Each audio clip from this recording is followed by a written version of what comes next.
Ito ang GMA Integrated News, ang News Authority ng Filipino.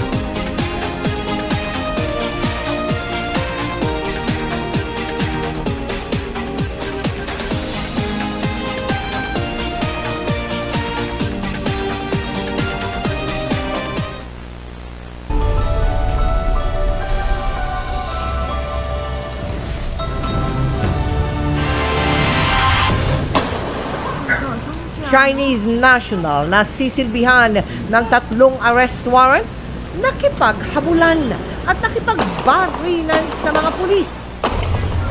Exclusive. Umano'y miyembro ng Gun for Hire group na suspect sa pananambang noong 2022 sa dating direktor ng Cotabato City Police.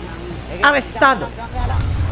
China Coast Guard dinikitan at tuluyang binangga ang BRP Sindangan ng Philippine Coast Guard. Isa pang resupply ship ng Pilipinas, pinagtulungang i-water cannon ng China Coast Guard.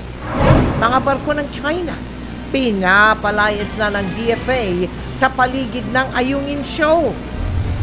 Dahil sa muli niyang di pagsipot sa pagdinig sa kabila ng subpina, Pastor Apollo Kibuloy ipinaaresto na. Pero Senador Robin Padilla tumutol. Pagtaas ng presyo ng mga produkto at serbisyo sa bansa, muling bumilis nitong Pebrero. Paano papalitan ang passport kapag nasira ng ating fur baby? Gaya ng nangyari kay Kuya Kim. Ano na? At Harleen Budol, pumirma ng kontrata bilang sparkle artist.